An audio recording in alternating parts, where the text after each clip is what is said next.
Es muy complicado luchar contra esta estigmatización de que del arte no se vive, que del arte se vive mal. Es difícil, pero si nosotros mismos no creemos en nuestra obra, no creemos en la fuerza y en nuestras capacidades de poder alcanzar lo que queremos, nuestras metas, que no nos comparemos tampoco con otros artistas. Todos tenemos nuestros propios procesos.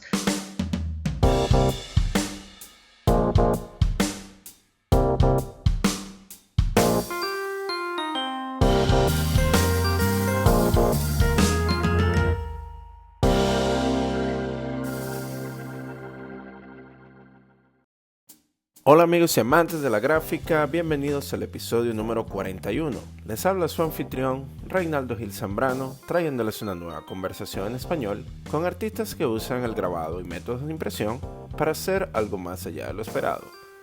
Este es un podcast bilingüe y al suscribirte recibes notificaciones de los nuevos episodios semanales en inglés con Miranda Metcalf y en español con su servidor. Hoy les tenemos un anuncio especial. Luego de hacer un viaje alrededor de los Estados Unidos, hemos recolectado las vivencias de un grupo de artistas gráficos desde sus estudios, llevándoles sus relatos a ustedes en una serie documental que puedes disfrutar en nuestro canal de Hello Print Friend en YouTube. La verdad es que estamos muy emocionados de brindarle esta nueva plataforma a ustedes para complementar nuestro trabajo semanal y estar más cerca de ustedes al momento de trabajar en sus talleres. Hello Print Friend es traído a ustedes gracias a Speedball, quienes producen un rango de extenso de productos de muy buena calidad para tu arte desde 1997. Productos como su nueva línea de tintas profesionales para relieve y xilografía, comenzando por Super Graphic Black, desarrollada por artistas como Bill Fick. Formulado con todas las propiedades artísticas que demandas, esta tinta se desliza de una manera consistente con el rodillo, con un acabado único y muy fácil de limpiar, usando solo agua y jabón. Así que si buscas llevar tu práctica al siguiente nivel, ve a la página web oficial de Speedball y busca la ubicación de la tienda más cercana a ti para adquirir tus colores favoritos. Sigue las notas en el show. En el programa de hoy estaré conversando con Ana Lilia Viveros Cázares, artista gráfica nacida en Huacalco, haciendo vida en la Ciudad de México. Ana nos comentará sobre sus inicios en las artes y el encontrar inspiración en el entorno urbano en el desarrollo de linograbados que ilustran la realidad tragicómica de su sociedad. Ana creció fascinada con las tiras cómicas y la combinación de íconos culturales del pasado, presente y futuro que nutren su lenguaje visual. Así que, sin más preámbulos, acompáñenme y nos subimos a un bocho y disfrutemos de una visita con Ana Gráfica. Analia Viveros Cázares, yo soy grabadora, vivo aquí en la Ciudad de México. Aquí he crecido los últimos 25 años de mi vida y pues bueno, la mayor parte de mi obra habla acerca de este entorno urbano, de lo que para mí significa la identidad cultural mexicana desde los alcances que he logrado percibir. Y pues te agradezco mucho, Reinaldo, por haberme invitado a este espacio. Me parece muy valioso estos diálogos en los que intercambiamos perspectivas, reflexiones. Es muy eh, nutritivo, tanto para los artistas que nos acercamos a estos materiales podcast, como también para otras personas que tratan de acercarse a las artes o que ya llevan un tiempo en ello. Bueno, pues resulta muy inspirador, de verdad. Bueno, muchísimas gracias, Ana. Bueno, sí, es para nosotros un placer, ¿no? Porque hacemos este trabajo con muchísimo cariño y al darnos cuenta de que tiene una repercusión en la vida de nuestros oyentes es sumamente gratificante. Así que muchísimas gracias por tus lindas palabras. Bueno, quería preguntarte, bueno, empezaremos, nos dijiste que naciste, bueno, tú creciste en la Ciudad de México, pero ¿dónde naciste? Yo nací en el Estado de México. Yo nací en Coacalco. De hecho, creo que nunca lo había dicho. Yo nací en el Estado de México. Y en la parte de Villa de las Flores, en ese tiempo había mucho campo. Me hice alérgica, tuve un cuadro asmático y como por los 5 años nos mudamos a vivir aquí a la Ciudad de México, con un clima y con un ambiente totalmente distinto y que benefició mucho mi salud también. Claro. Ah, no, excelente. Sí, entonces, bueno, te tuvieron que traer a una ciudad, a un contexto distinto para poder eliminar ese tipo de afecciones respiratorias que tenías, ¿no? Sí, claro. Ujú. Sí, bueno, pero ¿qué recuerdas? ¿Te recuerdas algo de Huacalco? Además Eh, de las flores. sí, recuerdo que en ese tiempo todavía salíamos los niños y las niñas a jugar en la calle. Yo muy chiquita recuerdo que de noche estábamos como 10 niños solos corriendo en las calles y jugando ahí en algunos terrenos baldíos. El contexto era completamente distinto. Recuerdo que por ese tiempo yo ya dibujaba mucho historietas, tengo todavía algunos ejemplares de mi historieta que se llamaba Teresa y va al zoológico y Teresa y su familia, ¿no? Entonces, son mis primeros recuerdos. ¿Y esa, en qué estaba basado Teresa, el personaje de Teresa? En una niña que era como yo, solamente que como que a mí me gustaba mucho ese nombre y decidí pues sí, nombrarla así. Entonces, a veces yo no, pues mis papás trabajaban, mis hermanos ya son mucho más grandes que yo, y como que en la historieta desbordaba yo algunos de mis deseos, ¿no? Como ir al zoológico, como salir al parque, como algunas cosas como aprender a volar, por ejemplo, ¿no? Entonces siempre cada una de las historietas tenía una temática de acuerdo a lo que yo anhelaba o quería hacer. ¿Y cómo sería, y si nos pudieras contar en unas pocas palabras, cómo serían los pasos para volar, según Teresa? Pues correr, y eso se lo tengo súper claro porque aparte en mis sueños vuelo, ¿no? Mis sueños tienen como una realidad alterna e incluso van como seriados, yo le digo que es como una vida paralela. Entonces en mis sueños tengo una casa que es distinta, vivo en un rumbo diferente y tengo la capacidad de volar. Entonces lo que hay que hacer es correr mucho y ya que sientes que estás alcanzando tu máxima velocidad, impulsarte y brincar y ya, solito te elevas. Ah, increíble, me encanta. ¿Qué otro tipo de aventuras tenía Teresa, además de ir al zoológico, volar? ¿Qué tipo de vida ella aspiraba para ella? Pues Teresa siempre quiso ser dibujante. Ella a veces pintaba también. Y a Teresa, tanto a mí, siempre nos maravillaba ver en la televisión o en películas a gente que dibujaba, porque parecía como si el lápiz o el plumón fueran como una varita mágica que a su paso fuera construyendo o apareciendo algo, ¿no? Entonces recuerdo que yo decía, es que yo quiero que con solamente mis manos y algo tan simple como una pluma o un bolígrafo, poder hacer universos completos, ¿no? Entonces creo que ese era uno de los más grandes anhelos que tenía de niña y que todavía me siguen alimentando. Wow. ¿Y tú todavía sigues creando historietas sobre Teresa? No, ya no, pero todavía tengo algún interés en el cómic. Y creo que también ha marcado mucho mi obra también. No, sí, claro, sí, eso se nota mucho, sobre todo en la creación de caracteres, ¿no? De personajes. Ujú, dentro de tu obra. Sí, bueno, y cuando estabas creciendo y te refugiabas mucho en la creación de historietas, ¿qué artistas o qué? Porque tú decías que admirabas muchísimo los artistas que podían dibujar. ¿Nos podrías comentar algunos de estos artistas que tú seguías? Pues de esos recuerdos tempranos no tengo claro porque era gente que veía yo en la televisión y no sabía ni quiénes eran, pero que ahí estaban, ¿no?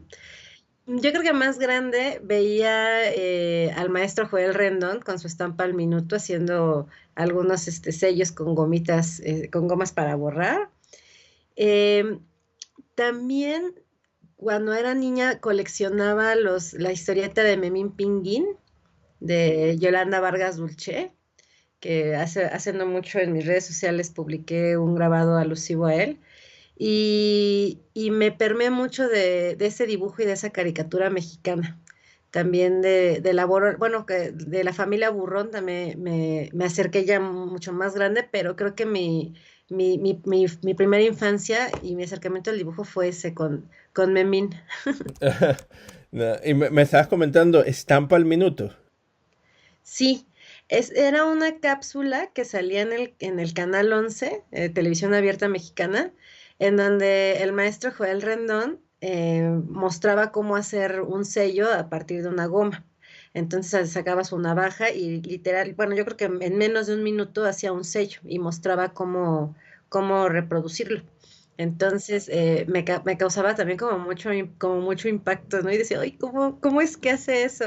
Sin embargo, no me nació, o sea, para ser sincera, me parecía atractivo, pero no me nació el ímpetu de hacerlo en algún momento yo. Wow, o sea que ya existía como una especie de aceptación y de difusión del grabado dentro de la televisión nacional.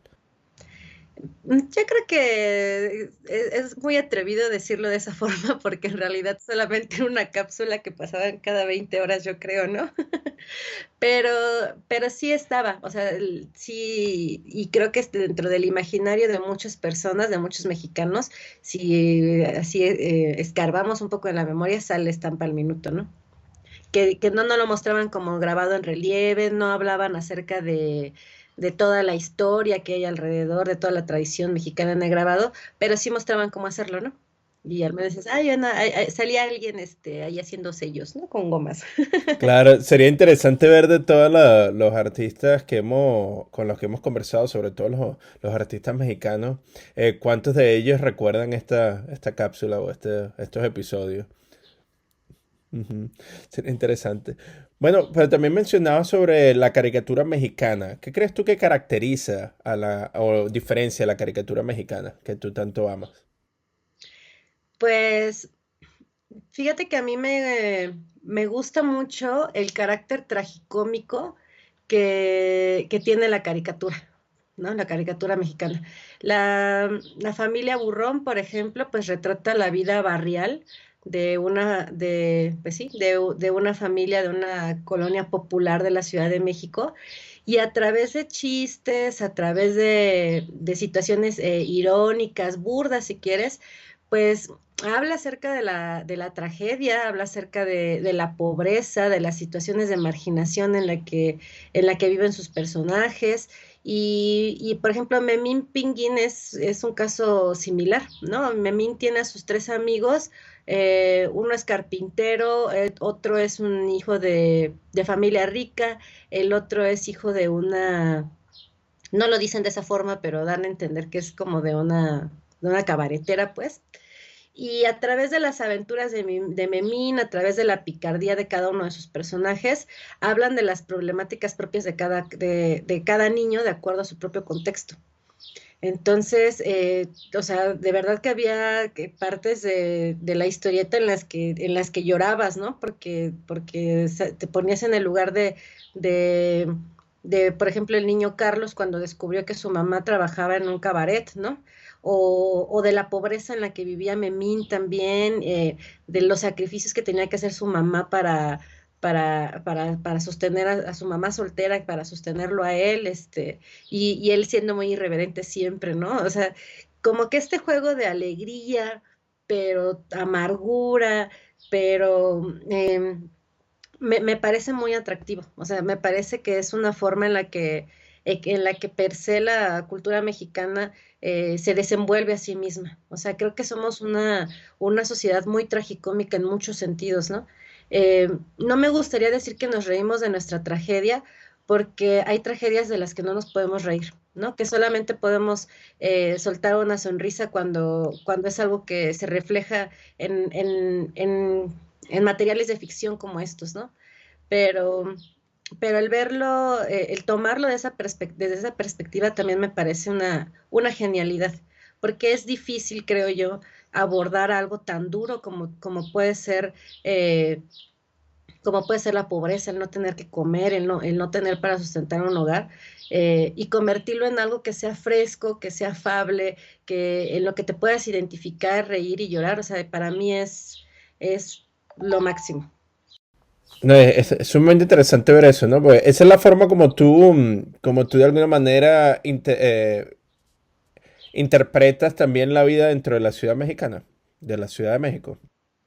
Sí, fíjate que tengo hace poco en mis redes sociales hice una pregunta eh, diciendo algo así como de, ¿y qué les viene a la mente cuando ven mi obra, ¿no?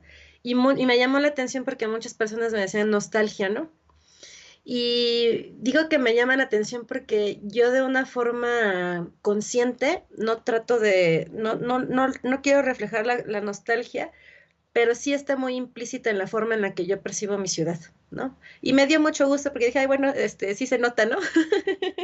Aunque no lo quiera, sí se nota un poquito, porque la Ciudad de México, con sus transformaciones, me genera mucha melancolía, pues el cómo se configuró la cultura mexicana a partir del mediados del siglo XX, porque también hay que hablar que mucho de lo que somos los citadinos hoy fue una configuración a través de la televisión, por ejemplo, ¿no? A través de programas como El Chavo del Ocho, El Chapulín Colorado, Los Polivoces, el cine mexicano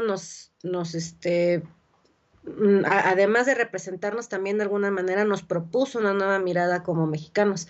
Entonces, eh, siento todo ese México ya un poquito perdido, ya un poquito, no perdido, más bien, escondido, pues, que sigue estando presente, que hay muchas dinámicas barriales que siguen estando presentes, pero que perdemos mucho de vista. Entonces, a mí me interesa mucho retomarlo, ¿no? Me interesa mucho, por ejemplo, hay gente que me dice que porque uso mucho los bochos y todo eso, yo lo siento al automóvil, al Volkswagen, como un símbolo de esa modernidad, pero ya no tan moderna, que se quedó un poquito en el siglo pasado, pero que sigue funcionando y que está presente, ¿no? ¿Cuáles crees tú que sean algunos de los valores que el Chespirito, ¿no? Con el Chavo del Ocho y con el Chapulín Colorado hicieron o resaltaron de la cultura mexicana, que tú crees que de alguna manera todavía siguen vivos? Pues principalmente la vida en vecindad, por ejemplo.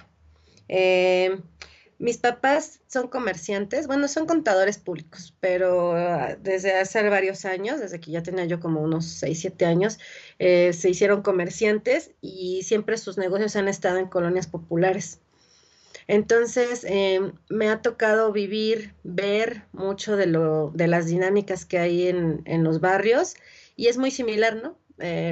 Es muy similar como este carácter optimista, ¿no? Este vidaracho, populachero con el que se viven y con el que nos relacionamos las personas en los barrios, muy entre comillas bajos, porque creo que de bajos no tienen nada, pero y en contraparte también todo el sufrimiento y toda la carencia que se vive alrededor de ella, ¿no?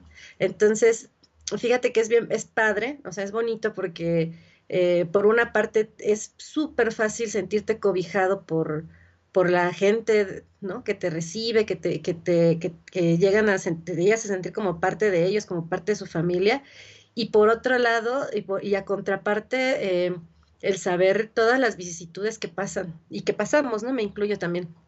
Em, y creo que, por ejemplo, en El Chavo pasaba mucho eso, ¿no? Cuando que se refleja la vida en vecindad y que están ahí, que, que Kiko y que están jugando, pero de repente te introduce cosas, ¿no? Como de que el chavo lo que más anhela es una torta de jamón, de que la chilindrina no tiene mamá, de que se le murió el papá Kiko, ¿no? Y que de repente creo que Roberto Gómez mete como también este dejo de nostalgia, ¿no? Este dejo de este sinsabor, ¿no? De que si bien te arranca una risa, también de repente el trago amargo está ahí muy presente. Ujú. No, claro, sí, ahorita que mencionas eso, sí, es muy presente sobre todo en el Chavo, ¿no? Que hay unos momentos donde te mueres de la risa y de repente hay otros que te ponen sumamente triste cuando te muestran una realidad no tan cruda. Creo que uno de los capítulos era cuando creo que Don Ramón lo invita a desayunar y luego pasan una serie de altercados que no le permiten hacer eso y al final él se queda esperándolo fuera de la casa hasta el día siguiente, ¿no? para ver Ay, qué si, chistoso. si lo invitan a desayunar esta vez. Claro. No, perfecto. Bueno, y en ese tono tragicómico que tú desarrollas en tus caracteres, en tus personajes, ¿existe alguna especie de línea de narrativa, así como tú hacías cuando creabas las historietas sobre Teresa? ¿O estos son personajes que son sumamente independientes de una línea cronológica? No, creo que no tienen, no, definitivamente no tienen una línea cronológica. Creo que los hago conforme, así, o sea, conforme se me ocurren, pero más bien creo que mi proceso creativo va más enfocado como a la mezcla o a la ensalada. Y eso como es. A veces siempre me dicen así de, oye, pero es que ¿qué tiene que ver el engrane con el Tlaloc, no? O ¿qué tiene que ver un maíz con un bocho, no? Y fíjate que algo que me, ca- algo que me causa muchísima fascinación de nosotros los mexicanos, pues es justo todos estos sincretismos, todas estas contrariedades que nos configuran, ¿no? O sea, tenemos un pasado prehispánico, tenemos un pasado colonial y tenemos un presente contemporáneo que entre sí y yuxtapuestos son completamente contrarios, ¿no? Y son completamente, inclusive ambiguos. Entonces, pues incluso a veces, por ejemplo, hay una pieza donde están los Beatles, ¿no? Y está el submarino, que no es, iba a decir el submarino amarillo, pero no es amarillo porque la tinta es negra, pero, y aparece ahí un ocho venado, ¿no? Bueno, un símbolo prehispánico. Y a veces me dicen así de, bueno, ¿y eso qué, o sea, qué significa? O sea, pareciera como si nada más lo pongo así porque se me ocurre o como para rellenar, pero en realidad no. O sea, por ejemplo, pocas personas saben que México es, creo que el país número uno con viromaníacos, ¿no? Por ejemplo. Y me parece muy interesante cómo durante la década de los 60 muchos grupos mexicanos como los Ochimilcas, los Abson, hicieron sus propias versiones de las canciones de los Beatles con letras completamente distintas, ¿no? O sea, si decía I want to hold your hand, la canción mexicana decía algo así de te quiero abrazar, o sea, cosas que ni tienen nada que ver, pero me parece interesante porque es una forma en la que los mexicanos hemos hecho nuestros de la información que nos llega del exterior, ¿no? Sí, existe un documental bien chévere, creo que se consigue en Netflix, ¿no? Que habla, que creo que se llama Rompan Todo, que es la historia del rock Latinoamérica y bueno, y hablan precisamente sobre eso, ¿no? Los primeros indicios de reinterpretación de las canciones más populares de la época. Y sí, y entonces se le metían unas líricas nuevas, pero cuidando el ritmo, ¿no? Y eso después influenció a una gran cantidad de músicos dentro de Latinoamérica, ¿no? Que luego dio paso a mucho después, ¿no? A Soda Stereo y a uno de esos y a otros grandes íconos, ¿no? De lo que fueron en esa época la música, la música, por decirlo, del rock. Pero me gusta hecho, eso como tú dices, ¿no? Que existe como una especie de remix, de ensalada, de encuentro, de mezcla entre lo propio, lo viejo, lo nuevo, que se ve reflejado dentro de tu obra. ¿Qué opinas tú sobre eso, sobre el hecho de que la gente siente una atracción nostálgica hacia tu trabajo? ¿Eso es algo que tú buscas o simplemente ocurrió? Y cómo has lidiado tú con eso? Pues realmente no, yo no lo buscaba como tal. Yo quería darle más énfasis a estas mezclas que parecen imposibles y que parecen irónicas y hasta chistosas, pero que sí creo yo que corresponden mucho a nuestro perfil mexicano. Pero me alegra mucho, o sea, de verdad que sí me alegra mucho que se perciba esta forma y esta mirada que realmente tengo sobre la ciudad. Amo mi ciudad como no te imaginas, amo mucho sus personajes. Es irónico porque casi no tengo obra acerca de retratos, pero creo que los objetos también pueden adquirir este simbolismo o estas personificaciones, por ejemplo, ¿no? Em, Te comentaba, por ejemplo, además del bocho, de lo que creo yo como un símbolo de modernidad, pero también de rezago, pero también de nostalgia. Por ejemplo, el bocho representa mucho a mi familia. Desde yo muy niña, desde toda la vida mi papá ha tenido bochos, ¿no? Y hubo un tiempo en el que no tuvimos un bocho y yo la sufrí mucho porque entre la escuela, entre ir a su local, a su dulcería, entre regresar se me hacían fueron unos años muy pesados para mí. Entonces yo anhelaba mucho que mi papá se comprara un bocho de nuevo, ¿no? Y cuando por fin se lo compró, fui la niña más feliz del mundo. Ya tendría como unos 7 u 8 años. Entonces el Volkswagen, además de ser parte como de mi discurso conceptual, también es una parte muy simbólica y emotiva para mí. Y creo que varios de los objetos que retrato en mi obra tienen una relación muy íntima que quizá solamente la gente que me conoce muy de cerca sabe, ¿no? Y alcanza a ver que a veces pongo una Lulú porque a mi mamá le digo Lulú, por ejemplo, ¿no? Que no se llama Lulú. Y y pues eso, y me alegra, ¿no? Que aunque haya gente que no esté tan cercana a mí, aunque no sepan exactamente cuál es el contexto en el que hago mi obra, se alcance a percibir, creo que me dio mucha satisfacción. No, qué lindo. Tú sabes que viendo esas piezas, ¿no? Como tú le dices, los bochos, con respecto a los Volkswagen, ¿no? Los Volkswagen Escarabajo. Una vez estuve en México y los veía mucho así como taxis, ¿no? Que eran verdes. Me llama la atención porque hay una de las una de mis canciones favoritas de Café Tacuba. Habla un poco sobre la interpretación de la ciudad, ¿no? Y utiliza todo este tipo de slangs, de palabras muy autóctonas de la ciudad mexicana, mejor dicho, de la capital mexicana. Y bueno, cuando veo tu obra, creo que es como una interpretación de eso mismo, pero a nivel de imagen. ¿Sabes cuál canción estoy hablando yo?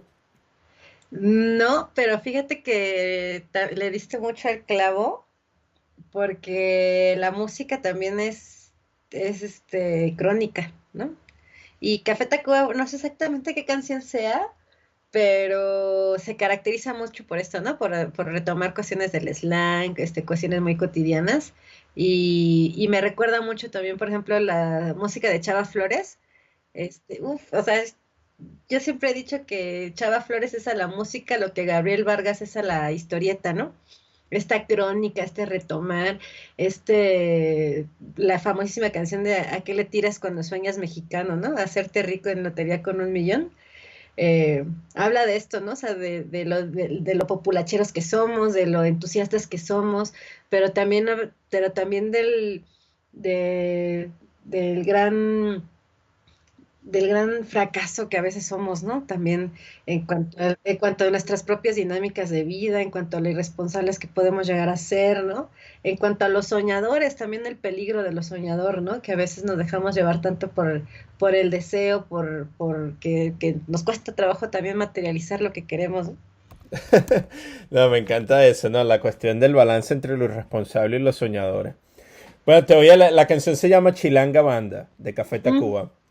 Y te voy a leer una parte, ¿no? No te la voy a cantar porque mi voz eso no sirve. Pero quisiera que nos dijera un poco qué significa para ti estas palabras, ¿no? Y Vale. dice, ya chole chango chilango que chafa chamba de chutas. No checa andar de tacuche y chale con la charola. Tan choncho como una chinche, machueco que la fayuca. Con fusca y con cachiporra, te pasa a andar la guarura.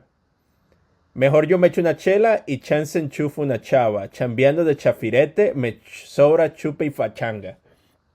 ¿Qué es eso?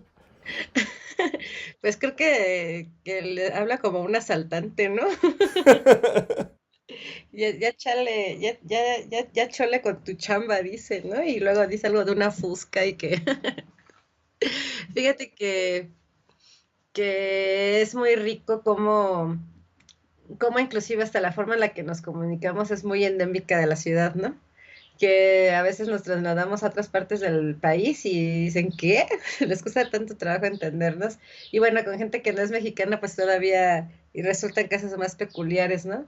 Y Y fíjate que lo padre es que, pues todo este slang surge de también de dinámicas muy particulares, ¿no? Ayer justamente recordaba esta palabra teporocho y el teporocho y mi papá me decía, no, es que a alguien le daban algo por ocho y yo, pero ¿cómo?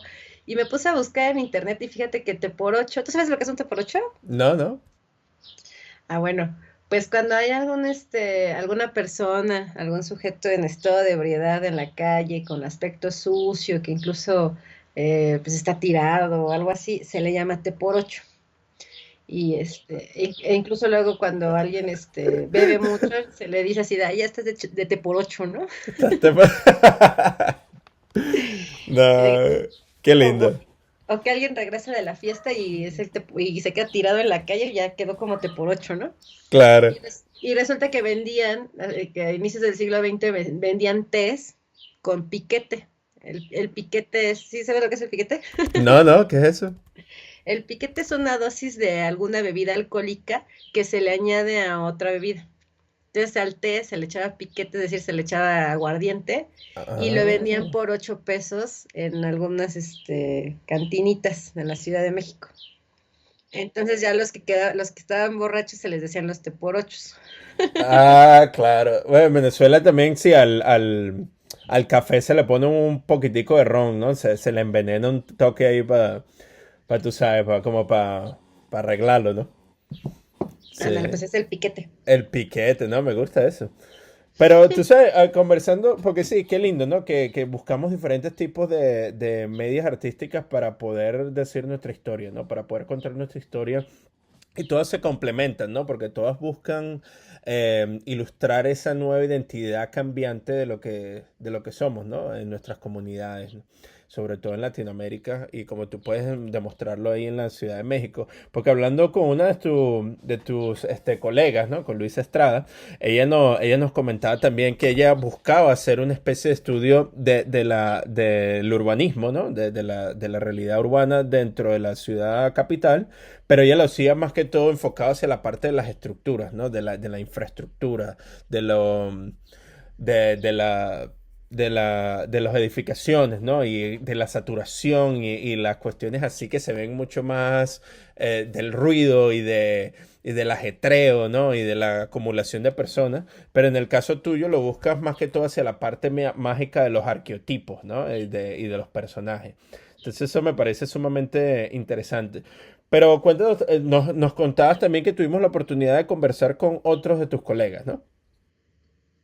Así es, sí, estuve escuchando la conversación con Gabo, con Sergio, y pues sí, como lo mencionas, es que es interesante porque todos tenemos una misma materia prima, que es la Ciudad de México o el lugar en el que nacimos o donde vivimos actualmente, y a partir de eso, pues cada quien define su punto de interés, ¿no? Y desde ahí empezamos a desquebrajar y a ver cuál es la mirada y cuál es la postura que tenemos ante la ciudad en la que vivimos, ¿no?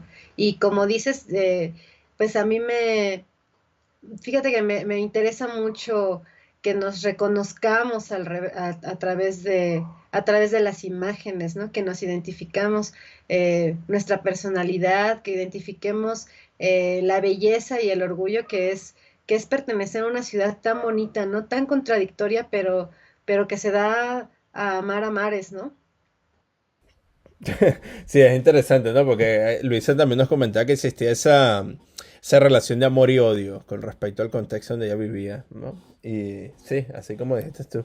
Pero también, también quería decir, porque claro, viendo el trabajo gráfico que hace Gabo, el trabajo gráfico que hace Sergio y el trabajo de Luisa, o sea, sobre todo entre Sergio y tú existe una similitud estética bastante interesante, ¿no? El uso de los Converse, de las tenis, el uso de las líneas del ruido, ¿no? Que ocurre en la parte del fondo de las composiciones tuyas, que existen una especie de líneas, ¿no? Que son casi difuminadas al final. Esa textura increíble, ¿no? Que existe, que le da muchísimo movimiento a tus piezas. Entonces, se nota ahí, ¿no? Que ustedes han trabajado de manera bastante cercana. Sí, creo que, bueno, yo empecé a hacer grabado hace como 5 años. Yo estudié en la Facultad de Artes. Yo salí de la escuela hace como 10 años, yo creo. Ay, ya son muchos años. Y mis primeros, y fíjate que yo estudié pintura y toda la carrera estuve estudiando pintura y a la par tomé fotografía, tomé serigrafía, me metí un tiempo al grabado en metal, pero no me gustó absolutamente nada y claudiqué. Y de los primeros años estuve trabajando como pintora. Hacía pintura mural para la alcaldía en la que vivía. eh, Tenía algunos trabajos como ilustradora, pero fíjate que eh, no me sentía como pez en el agua. Inclusive yo llegué a pensar que me había equivocado de vocación porque lo hacía más por fuerza que por ganas y la pintura no me llenaba tanto y de repente rentaba mi taller con un compañero y a veces me costaba tanto trabajo ir a trabajar porque no me gustaba. Y tuve ahí como una lucha existencial y decía, bueno, yo creo que no es lo mío, yo creo que me equivoqué, pero había algo en mí que me decía, no, o sea, sí es lo tuyo, pero búscale, ¿no? Y empecé a tomar clases de fotografía urbana, tomé clases de stencil, me puse a experimentarle por todos lados, hasta que de pronto alguien me insistió mucho en que hiciera una placa. Y así de ahí, no, el grabado ya lo intenté, el metal no me gustó, no, next. Pero me puse a hacer relieve, me convencieron, hice relieve y la primera vez que imprimí mi primer grabado, así dije, no, esto es lo que yo quiero hacer. Esto es lo que tanto estaba buscando. No tuve duda. Y en ese tiempo yo ya conocía a Sergio, conocía su obra y y definitivamente me sentía identificada con él, ¿no? Me sentí identificada con este abordaje que él toma de los personajes. Creo que él un poco más desde lo grotesco, también un poco más cerca de la... Él tiene personajes muy crudos, ¿no? Tiene personajes muy contundentes pero que abordan también este juego entre lo tradicional y lo contemporáneo, ¿no? Y sí, definitivamente ha influido mucho en mí. La verdad es que también él me ha apoyado muchísimo y pues es un excelente artista. Ah, no, qué lindo. No, qué bien encontrar todos esos vínculos, ¿no? Con las personas con las que hemos podido crecer y encontrar nuestra propia voz luego, ¿no? Pero Ana, cuéntanos, empezaste con la pintura, por fin encontraste como que tu lenguaje dentro y tu voz dentro de la gráfica. ¿Esto es una actividad que tú te dedicas a tiempo completo? ¿Cómo mantienes tú tu práctica actualmente? Pues fíjate que bueno, yo he trabajado de absolutamente todo. Di clases de artes plásticas a niños, clases de artes plásticas a jóvenes, a adultos.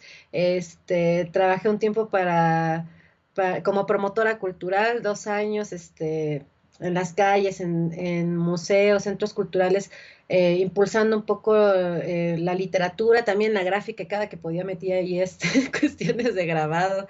Eh, y hace aproximadamente eh, medio año dije, no, o sea, porque fíjate que es bien complicado el estarte dedicando a algo que si bien sí te gusta, porque me encanta el trabajo en comunidad, me encanta compartir conocimiento y aprender de las personas, pero yo tenía este ímpetu, siempre he tenido este ímpetu de es que yo quiero estar grabando, ¿no? Yo quiero hacer esto, yo quiero... Y hace como medio año dije, ya, o sea, es el momento en el que tengo que definir qué es lo que voy a hacer, ¿no? Si ya me voy a dedicar a situaciones paralelas a mi trayectoria artística o si me voy a dedicar de plano a mi trayectoria artística porque creo que cuando hacemos algo a medias no nos sale como queremos. Entonces tomé la decisión, di un salto al vacío y dije, desempleo, aquí voy. Agárrenme porque no sé qué es lo que vaya a pasar. Y estoy muy contenta porque inmediatamente empecé a darle a las redes sociales, empecé a darle mucho al Instagram y hoy te puedo decir que me va bien, hago envíos a todo el mundo. a muchas partes de México y pues me siento muy gratificada porque fíjate que yo siempre uso una frase que digo que la gráfica, el grabado me salvó la vida, me salva la vida todos los días.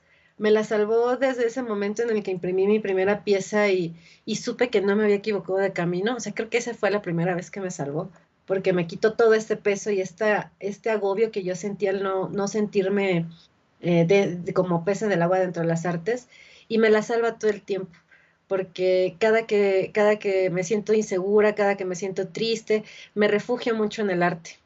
Y en esta ocasión cuando dije, bueno, quiero hacerlo de tiempo completo, quiero que el arte sea mi techo, mi sustento, mi comida, mi todo, me respondió tan bien que no encuentro cómo agradecerle a la técnica su nobleza y la forma en la que me ha regresado todo el amor y toda la pasión y de verdad que toda la ilusión que pongo sobre ella. Entonces, incluso hasta me conmueve. No, verdad, muchísimas gracias por compartir eso con nosotros, porque pareciera que es muy difícil, ¿no? Explicar y dar a entender a muchas personas que no están relacionadas al arte lo importante que es para ti, ¿no? Por lo menos, para alguien como tú. Y ver que existe, ¿no? Una visión que tú tienes sobre lo que te gustaría hacer. Y luego adentrarte y dejarte llevar, ¿no? Y lanzarte al vacío como tú dijiste. Y bueno, y enfrentarte a todos esos grandes miedos como son el desempleo para luego salir victoriosa, ¿no? Y vivir de ese sueño que siempre que has tenido sobre ti, ¿no? Es increíble, ¿no? Y de verdad que agradecemos muchísimo que compartas eso. Pero entonces, en el trabajo, ahorita que ya estás artista a tiempo completo, ¿cuáles son algunos de los materiales o estrategias que tú has estado encontrando para poder sustentar tu trabajo, ¿no? O sea, tú haces linograbado, produces camisetas, ¿cuáles son algunas de estas estrategias? Si podías darnos algunos tips para nuestros oyentes que tal vez estén ahí al borde que les gustaría hacer un cambio así como el que tú has vivido.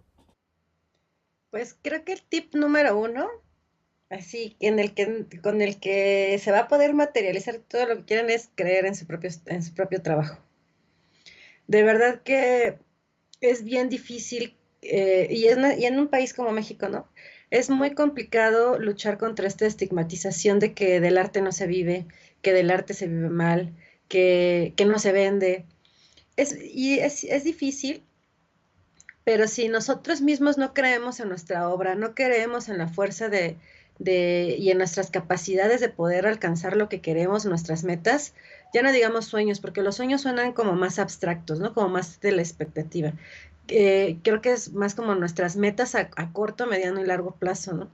Entonces, principalmente el creértela, o sea, que creas que es posible, que, que no nos comparemos tampoco con otros artistas, todos tenemos nuestros propios procesos, todos lo vemos de distinta forma, habrá unos que sí tengan más experiencia que otros, pero eso no minimiza ni le quita el valor al trabajo que cada uno de nosotros hacemos, ¿no?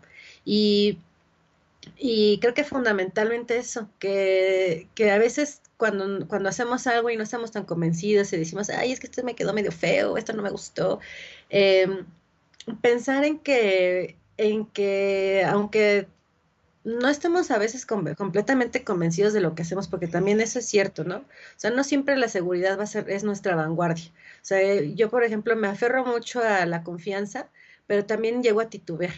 Y eso también es de humanos, ¿no? Eso es, no, nunca, no, mi intención no es dar un discurso motivacional, speech, porque la vida no funciona así. Hay días en los que estamos, bajoneados, hay días en los que no queremos hacer nada, pero hay que agarrarnos de los días en los que sí, ¿no? Y, y pensar que hay mucha gente allá afuera que se puede sentir identificada con tu obra, ¿no? Y pensar que vale la pena el poder, y que tu trabajo puede ser tan valorado y alguien se puede empatizar tanto con él que puede pagar por él, ¿no? Entonces, hay un mundo de gente allá afuera que está esperando de verdad por ver qué es tu propuesta, qué es lo que tú quieres decir. Y en ese sentido, pues confiar mucho, confiar. Y la verdad es que es mucho trabajo, Yo a veces digo así de ahí renuncié para no trabajar 8 horas y termino trabajando 12, ¿no? Porque es Ujú. complicado, o sea, hay muchas cosas que a veces las personas no ven como el hacer guías, como el embalar la obra, como estar haciendo cajas, como a veces pelearte con los de la paquetería porque no pasaron el día de la recolección, ¿no? Pero, pero también creo que poco a poco uno puede ir viendo cómo se acomodan, cuáles son sus ritmos de trabajo, también para no descuidar la producción. Pero pues sí, o sea, principalmente yo pienso que es mucha confianza. Ujú. Exactamente, claro, si uno no cree en uno mismo, ¿quién va a creer en uno, verdad? Claro. Así es.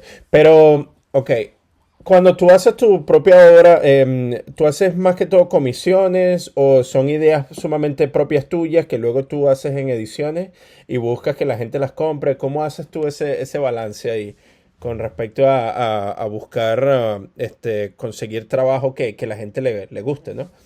O tu audiencia.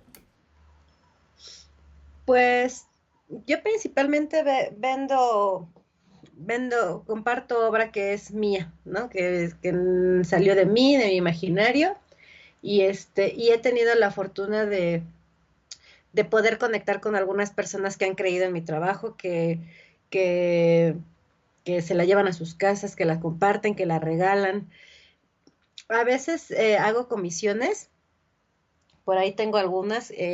Fíjate que las comisiones es padre porque te retan a salirte de tu zona de confort, ¿no? En el momento en el que alguien te dice, bueno, es que yo quiero que me hagas, no sé, un árbol que camine, pero que tenga suéter de Santa Claus, pero que vaya chiflando, o sea, ¿no? A veces la gente te hace ese tipo de peticiones. Entonces es una forma, creo yo, como de despegarte de esta zona en la que ya estás acostumbrado a tus iconos, estás acostumbrado un poquito a tus modelos, estás acostumbrado a tu propio lenguaje, y cuando llega alguien que te da otra cosa completamente distinta, es como un reto mental, ¿no? Bueno, es un reto creativo, de bueno, ¿y cómo lo voy a hacer para resolver, para abordarlo de una forma pues porque evidentemente te piden la comisión porque les gusta tu trabajo, ¿no? Y porque les gusta cómo lo que reflejas en él. Y cuando te piden algo que es casi completamente contrario, pues es inclusive hasta choqueante, ¿no? Porque no sabes cómo resolverlo. Pero es interesante también los resultados y cómo esos te van también retroalimentando la obra, ¿no? Y no por decir, ahí voy a hacer lo que le gusta a la gente, pero te das cuenta que también hay otra cosa, ¿no? También eh, fíjate que a mí me gusta mucho el punk y escuchaba una entrevista a Evaristo Páramos, el vocalista de La Polla Records, y le decían y él decía es que yo no escucho punk, yo a veces escucho a Los Panchos, o escucho a cualquier otra cosa, porque dice, si escuchas todo el tiempo punk, pues vas a seguir haciendo más de lo mismo. Entonces a veces es necesario salirte un poquito para tomar perspectiva y ver qué es lo que estás haciendo e incluso cuestionártelo, ¿no? Ujú. Y seguir creciendo como para que no enfrascarte tanto. Y lo mismo creo que pasa con la gráfica, que a veces nos vemos tanto a nosotros mismos, inclusive hasta nos empezamos a fundir, ¿no? O nos empezamos a Ujú. perder porque por esta, y es completamente natural, ¿no? De repente nos estamos mimetizando, pero también creo que es preciso que a veces nos acordemos que también hay más cosas, ¿no? Claro. Sí, exacto. Son ejercicios que te sacan de la zona de confort y bueno, y te ponen y te retan, ¿no? A buscar nuevas alternativas y nuevas visiones dentro de la misma obra que tú estás creando. Entonces, sí, me alegra mucho que compartas eso con nosotros, que muchas veces las comisiones son esas oportunidades, ¿no? Para retarte y sentirte un poco incómodo, Claro. pero luego salir adelante, ¿no? Y ser un poco más versátil y confiar siempre en tu dibujo, ¿no? Sí, no, excelente. ¿Qué crees tú, Ana, que pensaría Teresa de la Ana que es ahorita una artista a tiempo completo? Pues estaría muy orgullosa, definitivamente estaría muy orgullosa. Eh, Fíjate que ya he hecho como el ejercicio, ¿no? De qué me diría, quizá no, pues sí, Teresa, mi Ana niña, ¿no? Que tenía tanto fervor por sacar magia de la pluma. yo creo que estaría orgullosa, pero a la vez también me diría de sigue adelante porque el camino no acaba, ¿no? Porque todavía hace falta mucho por aprender, eh, mucho que ver, mucho que aprender también de mis colegas, ¿no? Que tienen más experiencias que yo, que tienen otro tipo de propuestas. Entonces, eso, y creo que principalmente mucha gratitud, porque definitivamente quizá pude haberme dedicado a otra cosa y creo que también pude haber hecho otras cosas bien, pero, pero quizá también siempre hubiera tenido como esa espinita, ¿no? Del qué es lo que hubiera pasado. Entonces, definitivamente el dedicarme a lo que me dedico también es una especie de regalo de, de mí para esa niña que tenía tanta ilusión de convertirse en un día en una dibujante. Excelente. Y ven acá, y ahorita el trabajo que tú produces, ¿lo produces de tu propio estudio o vas a un estudio comunal? ¿Cómo es esa dinámica? Sí, yo tengo mi estudio en casa. Aquí a veces hasta de juego digo que ya me volví una ermitaña porque yo no salgo. Todo lo hago absolutamente aquí. Inclusive para hacer los envíos ni siquiera tengo que salir a las sucursales de paquetería, vienen por ellos. Entonces, me siento muy cómoda, me siento trabajando mucho a mis tiempos. También por ahí mi tórculo me echa la mano, creo que es mi mejor mi mejor compañero. También tengo aquí mi taller de serigrafía donde imprimo las playeras o imprimo algunos afiches que de repente también llego a vender. Entonces todo está aquí en el centro de operaciones, no tengo necesidad de trasladarme. Ujú. Claro, entonces a ti, por lo menos cuando nos tocó el lockdown, el hecho de que teníamos que quedarnos en casa, no hizo un gran cambio para tu estilo de vida. No, definitivamente no. Yo incluso ahorita que ya está todo abierto, de todos modos no salgo. Ah, claro.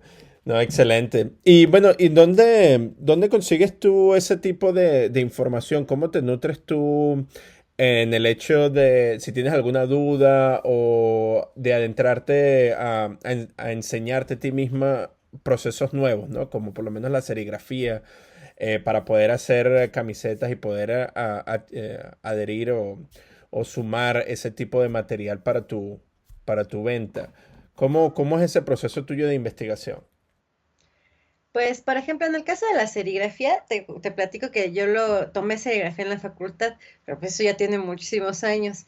Y ahora soy ermitaña, pero hubo mucho tiempo en el que no. Entonces, logré hacer, pues, muchos amigos dentro del gremio, ¿no? Muchos colegas en distintas disciplinas, ¿no? Principalmente grabado. Y recuerdo mucho que justamente la primera vez que estaba imprimiendo playeras, todas, imprimí algunas y todas se me echaron a perder porque no me acordaba cómo plancharlas, ¿no? Y lo que hice fue inmediatamente fue hablarle a un colega, ¿no? Que yo sé que hace playeras y dije, oye, híjole, ¿qué crees que se me está quemando todo? ¿Qué hago, no? Y pues muy amable, me pasó ahí algunos tips. Entonces también creo que si bien ahora me encuentro un poquito más replegada, por decirlo de alguna forma, el hecho de haber estado con tantas colaboraciones, tan activa, exponiendo, invitando, de arriba para abajo, pues me ha dejado muchos canales también, ¿no? De confianza y que espero que también mis colegas sientan esa confianza de acercarse a mí y de seguir retroalimentándonos, ¿no? Ujú. Así es, exacto. Ese intercambio siempre tiene que existir, ¿no? Para nosotros seguir creciendo. Bueno, Ana, también te quería ofrecer la oportunidad de que nos cuentes sobre tus futuros proyectos que estás preparando para el futuro. Pues ahorita estoy buscando definir mucho mejor cuál es mi lenguaje. Creo que hay muchos elementos, como decíamos al principio, que funcionan, que funcionan como piezas individuales. Creo que técnicamente estoy logrando sí configurar una forma de resolver las imágenes, de interpretarlas, pero fíjate que creo que tengo muchos elementos que si bien están funcionando de manera eh, individual, me gustaría muchísimo lograr concretar algo que inclusive pudiera tener algún tipo de narrativa, como lo mencionabas, ¿no? Ujú. He estado pensando en meterme más con esta cuestión del cómic, de evidenciarlo, quizá un poquito, sí, evidenciarlo mucho más, quizá también algo relacionado con las tipografías, con los carteles, pero es mucho juego, ¿no? Y es mucho experimentar, entonces ahorita estoy tratando de llevar mi obra un poquito hacia allá. Estoy también tratando de hacer crecer mi producción, también mi venta. Estoy muy entusiasmada porque mucha gente cree en mí y creo que es un buen momento para autoproponerme nuevos retos en cuanto al cómo interpreto, ¿no? E inclusive plantear algunas cosas que puedo ir dejando, que quizá ya hablé demasiado de ellas, y proponerme nuevos íconos, nuevos simbolismos y nuevos discursos. No, excelente, excelente. Bueno, y también queremos darte la oportunidad de que nos cuentes dónde podemos encontrar tu trabajo, tus redes sociales, tu página web, dónde podemos encontrar las piezas si deseamos comprarlas. Claro que sí. Pues tengo mi Instagram, que es @anagrafica.mx.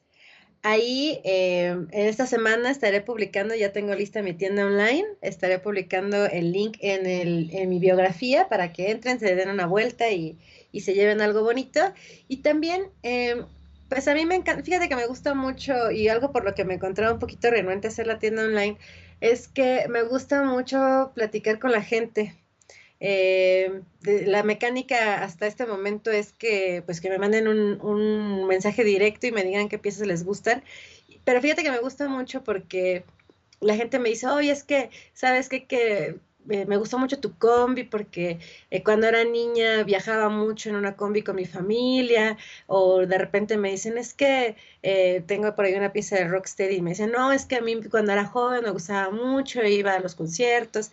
Entonces, esta cuestión de que la gente se siente tan identificada y el poderlo platicar, eh, me da mucha satisfacción y me genera mucha motivación también. Entonces, siempre, a veces luego paso mucho tiempo platicando con las personas, porque más que clientes, yo lo siento como amigos, ¿no? Como me gusta esta cercanía, me gusta este calor, me gusta el que no solamente sea el arte visto como el producto, ¿no? Como el producto que nos metemos a la tienda online, adquirimos, lo recibimos y se acabó, sino recordar que el arte es un medio en el que las personas nos conectamos con otras personas, ¿no? Desde nuestras experiencias, desde nuestras emociones y desde las formas tan contrariadas en las que podemos llegar a ver el mundo. Entonces, eh, pues no sé, me gusta, ojalá que puedan revisar mi Instagram y escribirme y por ahí nos podemos poner a charlar también. Excelente. De verdad, bueno, Ana, de verdad que es un placer el poder compartir contigo todo este tiempo y tener esta conversación contigo. Ya sabemos dónde podemos encontrar tu trabajo, así que seguiremos con un ojo en el Instagram y esperando la apertura de tu tienda virtual. Bueno, y por supuesto, deseándote lo mejor, el mayor de los éxitos para ti y el futuro. Que muchísimas gracias por tu tiempo. Pues muchísimas gracias a ti, Reinaldo. Muchísimas gracias a las personas que escuchan este podcast. Y pues bueno, a hacer gráfica, compartirla y, y a expresarnos, que para eso estamos en el mundo. Muchísimas gracias. Bueno, este ha sido nuestro episodio del día. Acompáñanos la siguiente semana, donde estaremos conversando con otro invitado especial. Este episodio fue escrito y editado por mí, Reinaldo Gil Zambrano, producido por Miranda Metcalf, con ayuda de Timothy Paulsek y música de Joshua Weber. Mil gracias y hasta la próxima.